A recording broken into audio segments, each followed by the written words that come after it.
આછી પાતળી એક વાર્તા યાદ આવી રહી છે કે એક મહિલા ચોરીના આરોપમાં હતી ને બધા ભેગા થઈને ટોળું ભેગા થઈને એને એવી સજા કરી કે બધા એને પથ્થર મારીને મારશે. એટલે પ્રશ્ન થયો કે પહેલો પથ્થર કોણ મારશે? તો એક સંત ત્યાંથી પસાર થતા હતા અને પછી એમણે કહ્યું કે આખા ટોળામાંથી જેણે ક્યારેય ખોટું ન કર્યું હોય એ પહેલો પથ્થર મારે. અને પછી ટોળું વિખેરાઈ ગયું, કેમ કે કોઈ એક માણસ એવો નહોતો કે જેણે જીવનમાં ક્યારેય ખોટું ન કર્યું હોય. પ્રશ્ન એ છે કે 182 ધારાસભ્યોને જો એવું કહેવામાં આવે કે દારૂબંધી પર એણે જ વાત કરવી જેણે દારૂ ન પીધો હોય, તો કેટલા બોલશે? 2, 4, 5? આંગળીના વેઢા પૂરા થાય એની પહેલાં લિસ્ટ પૂરું થઈ જશે. નમસ્કાર, આપની સાથે હું દેવાંશી.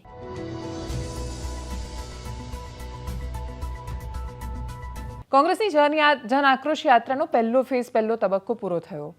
જનતાનો કેટલો આક્રોશ આવ્યો બહાર એમાંથી અને લોકો કેટલા આ મુદ્દા સાથે જોડાયા એનો આંકડો આપણને સ્થાનિક સ્વરાજ્યની ચૂંટણીના પરિણામોમાં કે પછી 2027ની વિધાનસભાની ચૂંટણીના પરિણામોમાં મળશે. પણ કોંગ્રેસના નેતાઓનો જે પેલો અંદરથી આક્રોશ ભરેલો હતો એ આમ ફૂટીને બહાર નીકળ્યો. અને ફૂટીને બહાર નીકળતા છેલ્લા દિવસે આવતા સુધીમાં એકબીજાને દારૂડિયા કહેવા સુધી તો પહોંચી ગઈ આખી આ વાત. એટલે આ શરૂઆત થઈ કિરીટ પટેલના એક સ્ટેટમેન્ટથી. કિરીટ પટેલ પાટણમાં યાત્રા હતી, અમિત ચાવડા વાત કરી રહ્યા હતા. અમિત ચાવડા જ્યારે વાત કરી રહ્યા હતા ત્યારે એમણે ટણી પર વાત કરી. એટલે એમણે ચીફ ઓફિસરની વાત કરી. ચીફ ઓફિસર હિરલ ઠાકરનો એક વિડીયો જ્યારે પાટણમાં ગયા ત્યારે ખૂબ વાયરલ થયો હતો અને જેમાં ધારાસભ્ય કિરીટ પટેલ અને એ મહિલા અધિકારીએ બંને વચ્ચે એટલો બધો સંઘર્ષ થયો હતો અને બંને વટ પર ઉતરી આવ્યા હતા. એટલે હવે કોનો વટ ઉતર્યો અને કોનો રહ્યો એ તો પાટણના લોકોને ખબર. પણ અમિત ચાવડાએ કહ્યું કે બેન ટણી બહુ કરતા હતા અને ટણી ઉતરી ગઈ. સૌથી પહેલા અમિત ચાવડાને સાંભળીએ. મેં કોઈને પૂછ્યું કે કિરીટભાઈ 2017 થી અમે ધારાસભ્યમાં જોડે હોય, દર વખત વિધાનસભામાં પ્રશ્ન પૂછે કે આ પાટણનું બસ સ્ટેન્ડ ખાનગી લોકોને વેચી માર્યો, અદ્યતન બસ સ્ટેન્ડ બનાવશે એવી વાતો કરતા હતા. આજે આટલા વર્ષ થયા, બન્યું છે ખરું? આટલા વર્ષ થયા પણ એક બસ સ્ટેન્ડ નથી બનતું. અને પેલા ચીફ ઓફિસર આયા હતા, આવડે ટણી કેટલા કરતા હતા. પણ એ બધાની ટણી ઉતારી દેવો તમારો ધારાસભ્ય છે. એટલે કાં તો અહીં રહેવું હોય તો અહીંના લોકોને બરાબર રહેવું, નહીં તો પાટણ છોડીને જતું રહેવું પડે. હવે આ વાત આગળ જતા કિરીટ પટેલ પણ ભાષણ આપી રહ્યા હતા, ત્યાં સુધી પહોંચી. કિરીટ પટેલ બોલી રહ્યા હતા ત્યારે બે નિવેદનો ખૂબ વાયરલ થયા. એમની આખી સ્પીચમાંથી એક તો એ બોલી રહ્યા હતા ત્યારે કોંગ્રેસના જ એક કાર્યકર્તા ઊભા થઈને સામે જવાબ આપવા માટે ઊભા થયા. તો કિરીટ પટેલે તરત એમને રોકીને કહ્યું કે તમારા જેવા લોકોના કારણે જ કોંગ્રેસની આ સ્થિતિ છે ટૂંકમાં. અને બીજું સ્ટેટમેન્ટ હતું જે એમણે લવિંગજી ઠાકોરને લઈને આપ્યું રાધનપુરની એ સભામાં. એમણે કહ્યું કે રાધનપુરમાં તમારી પાસે બોલવાવાળો ધારાસભ્ય હતો, તમે એને ઘરે બેસાડીને નાચવાવાળાને પસંદ કર્યો. એ બંને વિડીયો જોઈએ કે જે કિરીટ પટેલના સામે આવ્યા. શાંતિ રાખો એટલે એમ ના હોય. તમે ગામ જે છે વાત કરો. કોંગ્રેસની પથારી ફેરવવા વાળા આવા લોકો છે. આવા લોકો પથારી તમે ફેરવો છો. નામ ઉમેદવારનું તો પાર્લામેન્ટ બોર્ડ નક્કી કરવાનું કરો ને. અને મને લાગે છે કે તમે બધાએ એક સારું કામ કર્યું છે રાધનપુરના લોકોએ. કયું બોલો? કયું સારું કામ કર્યું?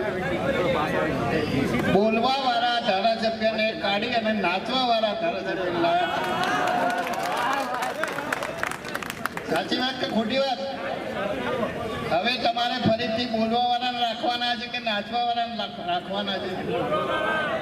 તમારા પ્રશ્નો વિધાનસભાની અંદર, સરકારની અંદર રજૂ કરી શકે એવા મજબૂત લડાયક બોલવાવાળા ધારાસભ્યની જરૂર છે કે જે તે વરઘોડામાં નાચી અને તમને રાજી કરે એવા ધારાસભ્યની જરૂર છે. બોલો બોલો, નાચવા વાળાની જરૂર છે કે બોલવા વાળાની? નાચવા વાળાની જરૂર છે કે બોલવા વાળાની? હવે આ વાત અહીંયાથી પૂરી નહોતી થઈ. આ વાતનો તમે જ્યારે ક્રિયા આપો છો કોઈ, તો એની પ્રતિક્રિયા સ્વાભાવિક રીતે આવવાની છે. એટલે તમે લવિંગજી ઠાકોર પર બોલશો તો લવિંગજી ઠાકોર ચૂપચાપ તમાશો થોડા જોશે. એટલે કોઈ પણ રાજનેતા રાજનીતિમાં આવે છે તો દરેક કંઈ ચૂપચાપ ઇગ્નોર કરીને આગળ વધે એ પ્રકારના સ્વભાવવાળા નથી હોતા. અને લવિંગજી ઠાકોર છે તો બોલવાના જ હતા, એ બધાને ખબર હતી.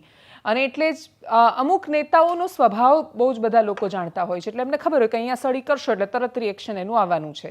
અને લવિંગજી ઠાકોરનું સ્ટેટમેન્ટ નિવેદન આવ્યું અને એમણે સીધું જ બધી વાત જવા દો, એમણે ધારાસભ્ય કિરીટ પટેલને કીધી આ તો દારૂ પીને બોલ્યા કરે છે. એક ધારાસભ્ય બીજા ધારાસભ્યને જાહેર માધ્યમમાં દારૂડિયા કહી રહ્યા છે. આનાથી વિશેષ શું બાકી રહ્યું હતું સાંભળવાનું? લવિંગજીને સાંભળીએ. કે કિરીટ પટેલે નાચવા વાળાને જુએ છે કે તો મારે એમ કહેવાનું છે કે હું તો બચપણથી ભજનનો માણસ છું, ગુરુ મહારાજનો માણસ છું. ભજન સત્સંગ કીર્તન કરવું અને અમારી જે ભારતની સંસ્કૃતિ છે એને જાળવી રાખવાની અમારી ફરજ છે. કારણ કે અમે કદાપી ખોટું કરતા નથી. મિસ્ટર કિરીટભાઈ, તમે શું કરો છો એ તમારા આત્માને પૂછજો. કારણ કે મને ખ્યાલ છે કે તમે શું કરો છો એ દારૂ પીને જેમ ફાવે બોલવું, પડ્યું રહેવું અને ન ખાવાનું ભલામણા. એ પટેલ છો તમે તો આ શોભે નહીં. જયારે હું ક્ષત્રિય છું, પણ મારે મારી સંસ્કૃતિને મા ભૌમની રક્ષા કરવાની કઈ રીતે અને ભારતનો વારસો સંસ્કૃતિ મા ભૌમની એ રક્ષા કરવાનું મારું કામ છે. અમે કદાપી કોઈ રીતે આ ખોટું કરવા માંગતા નથી. મારા વિસ્તારમાં અનેક વિસ્તારના કામો કર્યા છે, ઘણા એવા. હું ટૂંક સમયમાં એની બુક પાડવાનો છું અને એ બુક તમારે પહોંચાડવાનો છે. જોઈ લેજો કે આ નાચવા વાળા છે કે કામ કરવા વાળા છે. એવા મેં કારણ કે ખૂબ જ વિકાસના કામો કર્યા છે અને ભજન સત્સંગ તો એ મારી સંસ્કૃતિમાં મારે બચપણથી જ મારા વારસામાં આવેલું છે. એટલે મિસ્ટર કિરીટભાઈ પટેલ, આ હું બંધ કરીને જે કરતા હોય કરો અને રઘુભાઈને તમે ટિકિટ આલીને જીતાડવાની વાત કરો એ ખૂબ સારી વાત છે. હજુ તો લવિંગજીએ કિરીટ પટેલને દારૂડિયા કયા, આવા સમાચારો ચાલતા થયા હતા. એમાં દાંતાથી વારો નીકળ્યો. દાંતા જન આક્રોશ રેલી કોંગ્રેસની યાત્રા પહોંચી હતી. કાંતિ ખરાડી દાંતાના ધારાસભ્ય, એમણે ત્યાંથી બધી જ વાતોને જાણે ચર્ચાને અંત આપતા હોય અને કોંગ્રેસની જન આક્રોશ રેલીને આમ સંપૂર્ણ સમાપન ઘોષિત કરતા હોય એમ એમણે કહી દીધું કે ગૃહમંત્રી જ દારૂડિયો છે.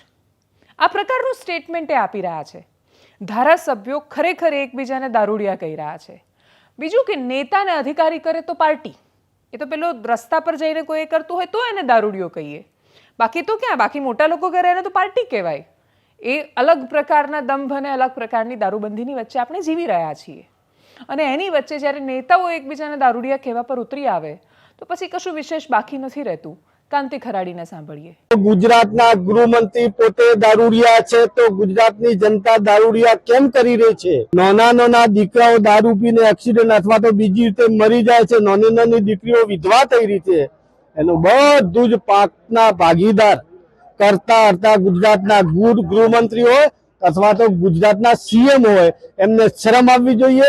અતિશય આત્મવિશ્વાસથી બોલી રહેલા કાંતિ ખરાડી કે બાકીના નેતાઓ હોય, દાંતામાં કેટલો દારૂ વેચાય છે ચૂંટણી વખતે, વેચાય છે. ઇનફેક્ટ કેટલો દારૂ છે જેની તમે લાણી કરો છો, કેટલા લોકોને દારૂ પીવડાવો છો, કેટલા લોકો છે કે જે તમારા આશ્રિત છે ને જે દારૂના અડ્ડા ચલાવે છે.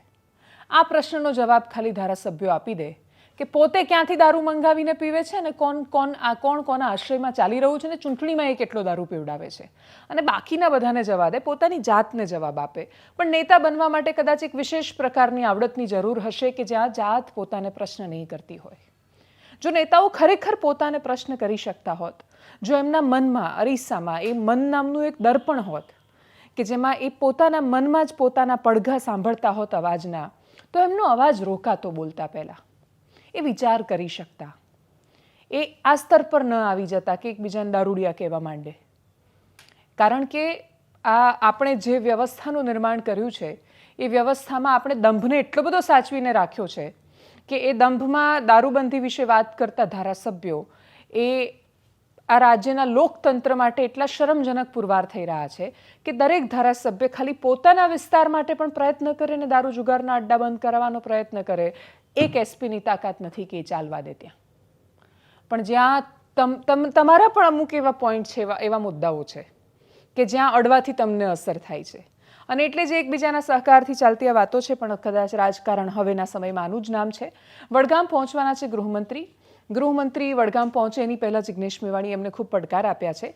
એક ભાષણમાં, એટલે આના સમાપનમાં જ્યારે જિગ્નેશ મેવાણી બોલી રહ્યા હતા મહેસાણાના બેચરાજીમાં, ત્યારે એમણે એવું કહ્યું કે આઈએસ આઈપીએસ ને બાકીના મંત્રીઓ દારૂ જુગારને બધામાંથી રૂપિયા લે ને પછી દ્વારકાધીશને જઈને ધજા ચડાવે. તો એનો મતલબ શું સરતો હોય છે? જિગ્નેશ મેવાણીએ ગૃહમંત્રીને પણ આહવાન કર્યું છે. શું કહ્યું એમણે? સાંભળીએ એકદમ સંક્ષિપ્તમાં. પુસ્તકાલયના ઉદ્ઘાટન માટે માનનીય ગૃહમંત્રી વડગામ પધારી રહ્યા છે ત્યારે સમગ્ર ગુજરાતની જનતા અને વડગામના યુવાનો અને ખાસ કરીને વિદ્યાર્થીઓના મનમાં એક સવાલ થઈ રહ્યો છે કે 8 ચોપડી ભણેલો માણસ એ પુસ્તકાલયનું ઉદ્ઘાટન કરશે. તમે નાયબ મુખ્યમંત્રી શ્રી વડગામ આવી રહ્યા છો તો વડગામની જનતાને જાહેરમાં વચન આપો કે આવતા 30 દિવસમાં વડગામ વિધાનસભાના એક એક ખેડૂતના જગતના તાતના તમામે તમામ દેવા માફ થઈ જશે. પૂછો તો ખરા, કમોસમી વરસાદના કારણે 2-3 હજારનું નુકસાન થયું છે કે કેટલાક ખેડૂતોનું લાખોમાં નુકસાન થયું છે? એનો સવાલ તો જરા તમે પૂછો વડગામના ખેડૂતોને. ત્યાં જઈને દેવી પૂજક, માજી રાણા, દલિત, ઠાકોર, આ સમાજના મોહલ્લામાં જઈને એ તો પૂછો કે તમારી કેટલી બહેનો દારૂના કારણે વિધવા બની છે. આ વિધવા બહેનોની આંખના આંસુ કોઈ દિવસ જોયા છે?